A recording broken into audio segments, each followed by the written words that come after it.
오픈뱅킹과 마이데이터 2020년의 화두는 오픈뱅킹. 오픈뱅킹이 시작되었다. 지금은 카카오뱅크와 한국시티은행을 제외한 16개 은행, 토스, 카카오페이, 뱅크샐러드 등 빈테크 7곳과 기존 오픈 플랫폼 업체 24곳 등 47곳이 서비스 중이다. 2019년 12월 17일을 기준으로 315만 명이 가입했고 773만 계좌가 등록되었다. 올해 상반기 중에 카카오뱅크와 한국시티은행도 오픈뱅킹을 시작할 것으로 예상되고 있다. 오픈뱅킹이 시작되자 은행들은 고객 이탈 또는 자금 이탈을 방지하고 반대로 고객을 이동시키거나 자금 유입을 위한 캠페인을 대대적으로 벌이고 있다. 우리나라 오픈뱅킹은 계좌 조회와 자금 이체 이 두 가지를 서비스하고 있다. 사용하는 입장에서 서비스 회사에 따른 큰 차이는 없다. 다시 말하면 현재의 오픈뱅킹은 서비스 차별화가 아니라 구색을 맞추는 수준에서 제공되고 있다. 앞으로는 양상이 달라질 것으로 보인다. 오픈뱅킹은 필연적으로 금융상품과 서비스의 언번들링을 촉진한다. 그리고 상거래, 여행, 통신 등의 생활 서비스와 리번들링이 확대된다. 리번들링의 성과는 금융회사의 경쟁력을 좌우하게 될 것이다. 오픈뱅킹은 새로운 고객 개념이 필요하다. 오픈뱅킹은 뱅크가 하고 있는 서비스를 외부에서 활용할 수 있게 함으로써 고객 접점을 확대하는 결과를 가져다 준다. 이렇게 되면 고객의 개념이 바뀌어야 한다. 현재의 고객 개념은 계좌를 개설하고 있는 개인 또는 법인으로 되어 있다. 오픈뱅킹 시대는 이러한 고객 개념이 맞지 않다. 계좌는 다른 곳에 개설하고 있더라도 우리 서비스를 이용하는 개인 또는 법인이면 고객이 되는 것이다. 따라서 고객의 개념을 버려야 할 것으로 보인다. 앞으로는 우리 서비스를 이용하는 개인 또는 법인이 누구인지도 모르는 상태에서 서비스를 제공할 수 있어야 하는 상황이 되는 것이다. 금융 서비스 이용자 관점에서도 변화가 있다. 자신이 이용하는 지급결제 서비스가 어느 금융회사를 통해서 이루어지는지 알 필요가 없다. 그냥 금융 서비스가 이루어지기만 하면 되는 것이다. 이러한 상태를 화이트 라벨 뱅킹이라고 부른다. 은행의 브랜드가 사라진다. 애플카드처럼 브랜드는 애플이고 실제 금융 서비스는 골드만삭스가 하는 모습이 된다. 고객 경험 차별화, 오픈 플랫폼 도입이 필요하다. 이런 상황에서 금융회사는 어떻게 대응해야 할까? 두 가지 방향으로 노력해야 한다. 첫째, 자신을 찾아오는 직접 고객에게 차별화된 고객 경험을 제공해야 한다. 차별화된 고객 경험은 자산관리 등 금융 서비스와 건강의료 등 생활 서비스를 통해서 달성되어야 한다. 자신의 고객에게 특별한 경험을 주기 위해서는 디지털 넛지를 개발해야 한다. 또한 데이터 분석을 통해 고객에게 개인화된 맞춤 서비스를 제공해야 한다. 둘째, 외부와 연결을 잘해야 한다. 이를 위해서는 오픈 API를 통해서 외부 파트너 및 서드파티와 협업해야 한다. 협업을 잘하기 위해서는 오픈 API를 제공하는 것만으로는 충분하지 않다. 오픈 플랫폼을 통해서 외부 협업자와 협업 프로세스가 유연하고 빠르게 이루어질 수 있는 능력을 갖추어야 한다. 오픈 플랫폼이 갖추어야 할 기능. 오픈 뱅킹에서 승자가 되기 위해 금융 IT 관점에서 준비해야 할 것은 오픈 뱅킹 플랫폼이다. 보험회사라면 오픈 인슈어런스 플랫폼을 갖추어야 한다. 오픈 뱅킹 플랫폼이 갖추어야 할 기능은 크게 4가지다. 첫째, 외부와 협업하기 위해서 자신의 서비스를 오픈 API화 해야 한다. 코어 뱅킹 서비스들을 오픈 API로 호출할 수 있도록 해야 한다. 둘째, 자신의 데이터를 상품화해야 한다. 예를 들어 금융상품, 금융지표 등의 데이터, 그리고 상권 분석 등의 데이터를 오픈 API로 외부에 제공할 수 있는 준비를 해야 한다. 셋째, 외부와 협업하는 오픈 API 체계를 갖추어야 한다. 외부와 협업은 점점 늘어날 것이다. 자신의 시스템을 어떻게 바꾸더라도 외부 협업자의 시스템은 영향을 받지 않도록 오픈 API를 협업 수단으로 만들어야 한다. 연결을 유연하게 관리하지 않으면 외부와 연결하기가 쉽지 않고 또한 새로운 서비스 도입 등 자체 시스템 업그레이드가 쉽지 않다. 연결이 많아지면 많아질수록 연결 때문에 내부 시스템을 변경하지 못하는 상황이 될 수도 있다. 넷째, 외부의 데이터를 받아들이는 기능을 갖추어야 한다. 금융회사는 점점 더 비금융 데이터를 필요로 한다. 금융거래가 없는 씬 파일러 같은 경우에는 통신 데이터를 이용해서 신용을 평가하는 방식을 적용할 수 있어야 한다.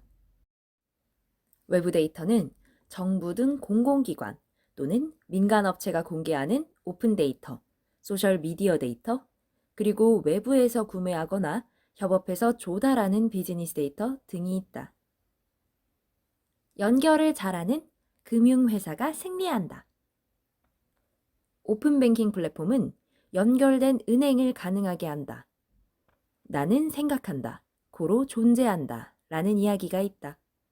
디지털 시대에는 나는 연결한다. 고로 존재한다. 라는 이야기가 통한다. 금융회사도 마찬가지다. 많이 연결될수록, 자주 연결될수록, 잘 연결될수록 더 큰 수익을 가질 수 있다. 또한 금융회사가 플랫폼 비즈니스를 하고 싶다면 오픈뱅킹 플랫폼을 도입해야 한다.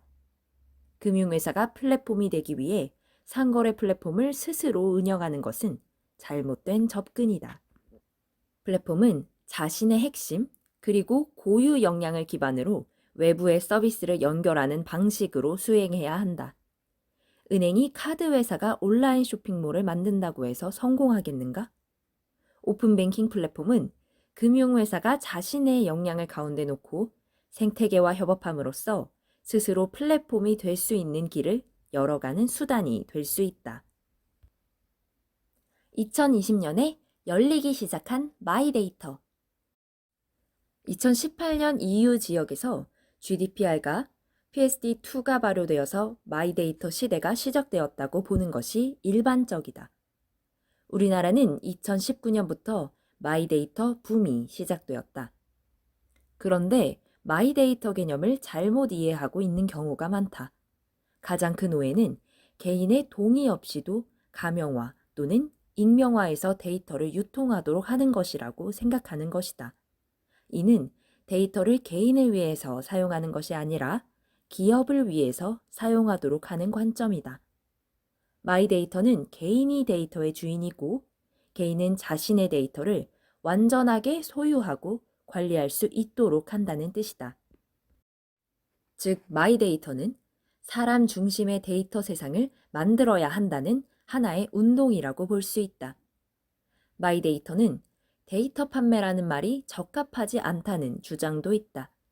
개인이 데이터를 제공하거나 동의를 하는 것은 데이터 소유권을 넘겨주는 것이 아니라 사전에 정의한 목적 범위 내에서 데이터 사용을 허가한 의미라는 것이다. 이는 판매라는 용어를 사용할 수 없고 데이터 사용 허가라는 용어가 적합하다는 뜻이다. 마이데이터는 개인의 데이터 권리를 보장한다는 의미로 해석하는 것이 맞다. 마이데이터가 제도화되면 다양한 비즈니스가 등장하게 될 것이다. 개인을 위해 데이터를 수집해주는 기업, 개인이 자신의 데이터를 조회할 수 있는 비즈니스, 개인이 자신의 데이터를 삭제하거나 사용 동의를 취소하는 등 데이터 권리를 행사할 수 있도록 하는 비즈니스, 그리고 인공지능 등을 이용해서 개인 데이터를 분석해주는 비즈니스가 등장하게 될 것이다. 이러한 비즈니스는 지금까지는 없었다. 금융의 마이데이터 비즈니스는 누가 잘할 수 있을까? 이번에 시작된 오픈뱅킹은 제한적으로나마 데이터의 주인인 개인이 자신의 금융 데이터를 활용할 수 있는 환경을 만들었다. 또한 개정된 신용정보보호법에는 본인 신용 정보관리업 도입을 규정하고 있다. 이는 금융소비자의 신용관리, 자산관리 및 정보관리를 지원하는 새로운 금융 비즈니스를 도입하는 것이다. 금융 분야 마이데이터 사업자가 등장할 수 있게 된다. 궁금한 것은 누가 이런 비즈니스를 할 수 있을까 하는 점이다. 그리고 이런 비즈니스가 등장하면 금융회사는 무엇을 할 수 있을까? 이다. 자신의 데이터를 맡기고 관리하도록 하는 것은 마치 자신의 장기를 관리해 주도록 위탁하는 것과 마찬가지다. 안전하게 그리고 데이터 주인의 뜻에 따라서 데이터를 관리해 주어야 한다. 여러분은 여러분의 데이터를 맡긴다면 누구에게 맡길 것인가? 중요한 기준은 신뢰이다. 모든 업종에서 고객이 가장 신뢰하는 산업은 금융이다. 개인의 데이터를 관리해주는 서비스를 PDS라고 한다. 이런 의미에서 금융회사는 PDS 서비스를 가장 잘 할 수 있는 후보 중에 하나이다. 오픈뱅킹과 마이데이터는 동전의 앞뒷면과 같다. 금융산업에서 마이데이터는 오픈뱅킹이라고 할 수 있다. 오픈뱅킹은 금융의 마이데이터를 사용할 수 있어야 작동할 수 있다. 금융의 마이데이터는 오픈뱅킹 서비스를 통해 금융소비자에게 가치를 준다. 오픈뱅킹에서 성공하는 것은 마이데이터 서비스에서 성공한다는 것과 같은 의미이다. 따라서 금융회사는 마이데이터 개념과 서비스를 이해하고 이를 충실하게 따르는 오픈뱅킹을 추구하는 것이 성과를 낼 수 있는 방법이다. 오픈뱅킹과 마이데이터로 인해 기존 금융회사와 핀테크 회사 중에 누가 더 혜택을 받을 것인가에 대해서는 다른 의견들이 있다. 일부는 금융 결제망을 저렴한 비용으로 오픈했다는 점에서 핀테크 회사들을 위한 제도라고도 한다. 하지만 금융 소비자의 신뢰가 상대적으로 크다는 점과 오픈뱅킹 서비스를 위한 인프라를 이미 갖추고 있다는 점에서 금융회사가 더 유리할 것이라고 보는 시각도 있다. 오픈뱅킹과 마이데이터, 전략이 필요하다. 분명한 것은 오픈뱅킹 도입으로 금융산업 지형이 크게 바뀔 것이라는 점이다. 그리고 변화에 잘 정렬된 전략을 구사하면 큰 기회가 될 것이고 그렇지 않으면 치명적 위협이 될 것이다. 오픈뱅킹 전략 수립은 오픈뱅킹이 마이데이터의 출발이라는 점을 이해하는 것에서 시작해야 한다. 오픈뱅킹 전략은 금융회사가 마이데이터 시대에 어떻게 대응할 것인가에 대한 전략과 마찬가지이다. 금융회사는 마이데이터 전략을 수립하여야 한다. 발상을 바꾸는 것이 중요하다. 가장 중요한 3가지 관점은 다음과 같다. 첫째, 금융 데이터에서 생활 데이터로. 개인의 마이데이터는 금융에만 있는 것은 아니다. 건강의료, 교육, 여행, 소셜, 교통, 주거 등 다양한 분야가 있다. 개인은 자신의 데이터를 가장 잘 관리해주는 기업으로부터 마이데이터 서비스를 받으려고 할 것이다. 둘째, 금융자산에서 디지털 자산으로.